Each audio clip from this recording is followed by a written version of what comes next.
Hello everyone and welcome to another video with me, Umber Rays, and trying to keep the music a little bit quiet because, I've been choosing mostly Final Fantasy III music. This one's a little loud, so yeah, let's get right into it. So JP has announced its brand new raid for the month. This is probably going to be related to White Day, and I'll talk about that in just a second. But yeah, Carbuncle is the main enemy. Shouldn't be a surprise with a brand new Dark Slash unit. It is time for a Dark Slash related raid. So let's take a little bit of a look at this. So the UR piece of equipment that we will be getting this time is a white marshmallow ornament. Probably going to be an accessory, but could be a piece of armor. It says UR armor, but I don't know. I what's considered armor be an accessory. Accessory could be, whatever. Anyway, all right. So yeah, in the same way that last month we ended up getting the chocolate earrings, now we're going to be getting the white marshmallow one. This is basically going to be related to White Day, which is, if you're not familiar with, it's basically the second Valentine's Day in Japan. Valentine's Day being the day when women give gifts basically to express their interest in man, and then 1 month later is White Day, when it's the man's chance to return the feelings. I don't know, I'm not here to get personal about talking about whether or not I really like the way Japanese Valentine's Day is done, but I do want to talk about the raid, and the raid is going to be its usual, certain amount of time. Taking a look at it, there are going to be two enemies. So the primary enemy is Carbuncle, who will be a light attribute boss, and weakness will be slashing. So Dark Slash, I think that there's enough options here. At this point on the JP side, you can probably even make a really good Dark Slash team. So I think this should be a pretty easy raid for the most part. And especially if you have the brand new Dwan, as so many different comments have been saying, probably going to be a very, very easy raid. And for you globalers in the future, guess what? Easy raid for you too, because everyone got him, right? All right. Next up is the secret boss, which is going to end up being Kraken this time. A water elemental who is weak to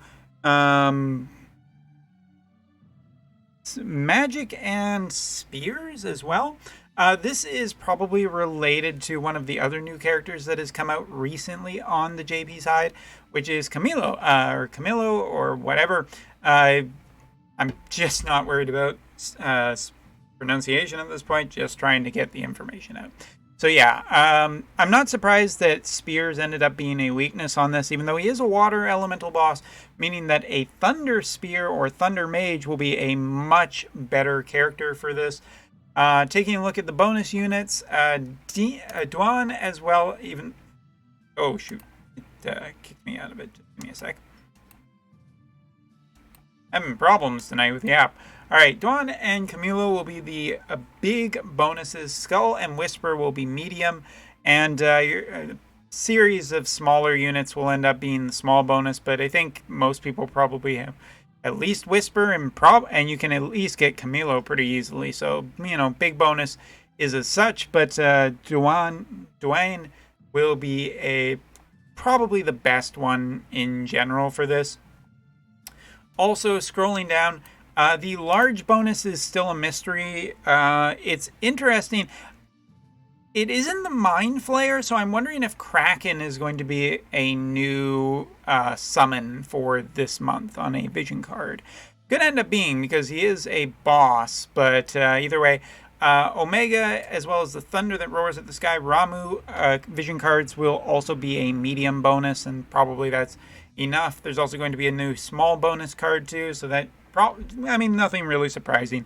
Second week in the rotation of Japanese side is just basically always, character for the first one, and then the second week is vision cards. So, all right, we'll see what those vision cards end up being. It's probably going to end up being, though, the global Dwan card that you guys got. It'll be interesting to see if they change it at all, but yeah.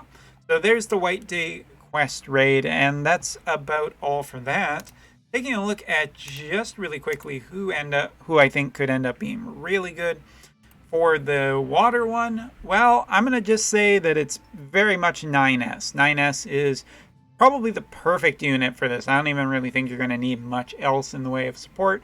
But, you know, there's a couple thunder projectile users that can probably do pretty good. And, hey, regular Thalia slash Saria is also there, and most people probably have built her. Or, hey, who knows? You got Orlando. Thunder away. All right. But with that being said, there is one other thing to talk about in this video, which seems to be that the global side has gotten a little bit of an update in terms of their shops. As you can see here, this image was pulled off of Reddit from a specific user at Reddit Adol 2Ds. Yep, 2Ds. So this is a look at the Mog shop in terms of what you can get for your resources now. And I have to say, it is a big step up. And just to show you really quickly what is on the JP side right now. I mean, there's these guys. Really want those guys.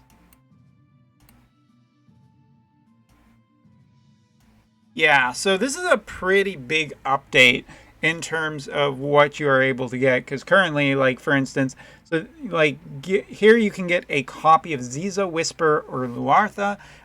There's also from Friendship Medals 2000 only Ildira, Mashari, and Ketone. And taking a look at Arena Medals, there's the Horns First Division, as well as Vow of Love and Secret Orders. Gotta say, I'm a big fan of this. I'm not going to say anything bad about this. I think this is great that they are giving potential new players a fairly easy way to get some characters in the game. And not only just some characters, but I think some decent characters too.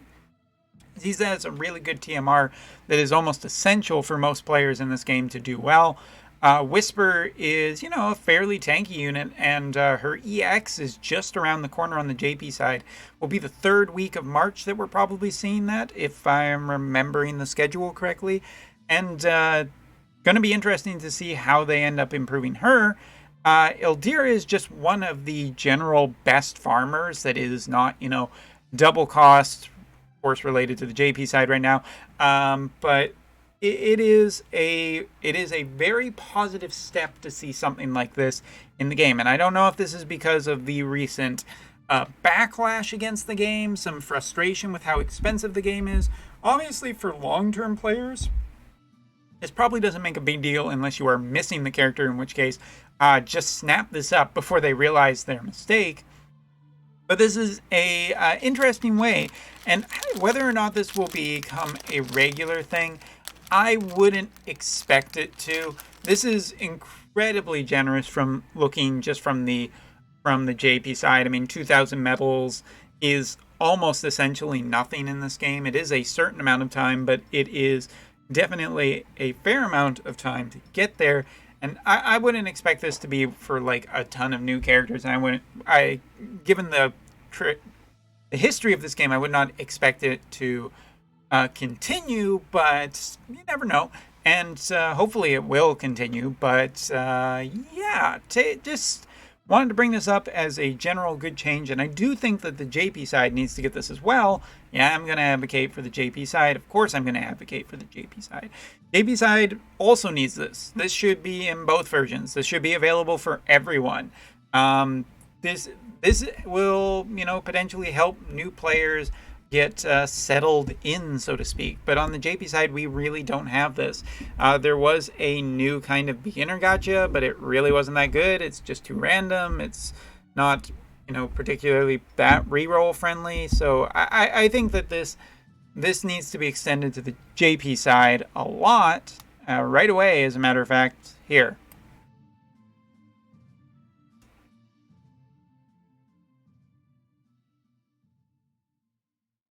If only it were that easy to fix.